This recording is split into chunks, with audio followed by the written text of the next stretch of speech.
નમસ્કાર મિત્રો, હું છું જેપી ઠાકોર। આજનો વિષય છે નવરાત્રિમાં જે બનતા બનાવ, જેમ કે બલાત્કાર, છેડખાની, છેડતી કે લૂંટફાટ, આ બનાવ ના બને એ વિષય માટે રાખવા જેવી સાવચેતીઓ। જેમ કે કહેવાનું ગુજરાત એક સેફ રાજ્ય તરીકે ઓળખાય છે, પરંતુ 1-2 વર્ષથી આવા બનાવો બનવા વર્ગ્યા છે કહેવાનું આપણા ગુજરાતમાં પણ, કે જે ખરેખર ના બનવા જોઈએ। બીજી વસ્તુ એ કે આ નવરાત્રિ આખા ગુજરાતમાં સારી રીતે ઉજવાતી જ હોય છે। શહેર, સિટી, ગામડા દરેક જગ્યાએ ગામડાઓમાં જ્યાં જ્યાં ઉજવાતી હોય છે તે આપણી બેન દીકરી સેફ છે એનું કારણ એ છે કે ફળિયામાં, ચોકમાં કે સોસાયટીમાં રાસ ગરબા રમાતા હોય છે। ત્યાં શું છે કે દરેક ફેમિલીની સાથે, સમાજની સામે રમાતા હોય છે, ત્યાં એમની સુરક્ષા બંધ છે। પરંતુ આનો ક્રેઝ થોડો વધારે સિટીમાં છે, કે સિટીમાં શું છે દરેક બેન દીકરી એક સોસાયટીથી બીજા પાર્ટી પ્લોટમાં દૂર દૂર સુધી જતા હોય છે, તો ત્યાં તેમની સુરક્ષા કેનો મતલબ અમુક વાર એવું બનતું હોય છે કે એનો મતલબ અમુક એવા લુખ્ખા તત્વો કેનો મતલબ હોય છે કે જે દરેક બેન દીકરીની સામે જોવાની દ્રષ્ટિ હોય કે પછી લૂંટફાટ કરવાનો કોઈ બી ઈરાદો, ખરાબ ઈરાદો હોય, એવા બનાવો બનતા હોય છે। ના બને એ માટે સાવચેતી રાખવા માટે કેનો તો 2-3 વસ્તુ એવી છે કે દરેક બેન દીકરીને કરવી જોઈએ।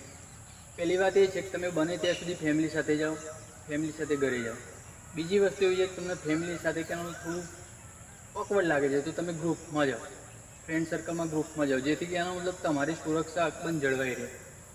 અને છતાંય તમને એવું લાગે છે કે ભાઈ ગ્રુપમાં નથી જઈ શકતી, ફેમિલી સાથે નથી જઈ શકતી, તો તમે પોતે એકલા પણ જાઓ ને તમને એવું લાગે કે મારી જોડે અનબનાવ બની છે, મારા જીવને જોખમ છે, એ ટુ ઝેડ કોઈ બી વસ્તુ તમને લાગતી હોય તો તમે 112 નંબર પર કોલ કરીને ગુજરાત પોલીસની મદદ લઈ શકો છો। ગુજરાત પોલીસ તમારી જોડે 5 મિનિટમાં મદદમાં આવી જશે। બીજી વસ્તુ એ કે કદાચ 5 થી 6 મિનિટે કદાચ થઈ શકે છે, કારણ કે ઓલ ગુજરાતનું પેટ્રોલિંગ દરેક જગ્યાએ તો કરતી હોય છે, પણ કદાચ પોલીસ બી 1-2 મિનિટ લેટ થઈ શકતી હોય છે, એવું ના થાય તો પોલીસને કહેવાનો મતલબ તમે પ્રોટેક્શન પોલીસ તમને આપે છે તો એ રીતની તમે પ્રોટેક્શન પોતાની રીતે પણ આપી શકો। એ માટે 2-5 મિનિટ સુરક્ષા પોતે કરી શકો એવી તૈયારી પણ દરેક બેન દીકરીને રાખવા જોઈએ। અને બીજું, હિન્દુ ભાઈઓને એક ખાસ વિનંતી કે કોઈ બી પાર્ટી પ્લોટમાં તમે રાસ ગરબા રાખ્યા હોય તો અમુક જગ્યાએ એવું વાતાવરણ હોય છે કે એવી જગ્યાએ દૂર અંતર થઈ જતું હોય, ત્યાં શું અવર જવર માટે બેન દીકરીને કહેવામાં તકલીફ ના પડે, એ માટે તમે પોતે પણ પેટ્રોલિંગ કરીને આપણી બેન દીકરી સુરક્ષિત રહે એ માટેની તૈયારી કરો, જેથી કે મતલબ આપણી બેન દીકરી જોડે એવા કિસ્સા ના બને।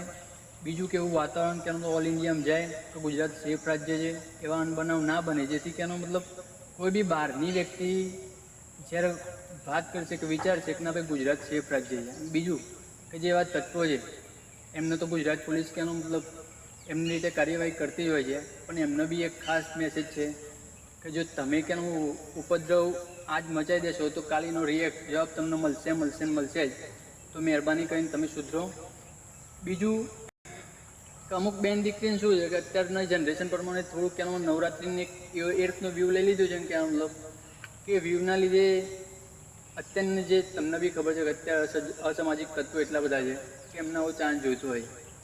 બીજું કે પ્રેમ જાળમાં ફસાવા માટે બી કહેવાનો મતલબ તમારી આજુબાજુમાં 9 દિવસ કહેવાનો મતલબ એ રીતનું વાતાવરણ બનાવશે કે તમને એવું લાગશે કે બસ આ જ બેસ્ટ છે, આ જ બેસ્ટ છે, પણ એ કિસ્સામાં ના ફસાવો એ માટેની પણ તૈયારી તમે અને દરેક મા બાપને હજુ પોતાની દીકરીને કહેવાનો મતલબ એ રીતની તમે તૈયાર કરો કે સમજી શકે આવા બનાવ ના બને।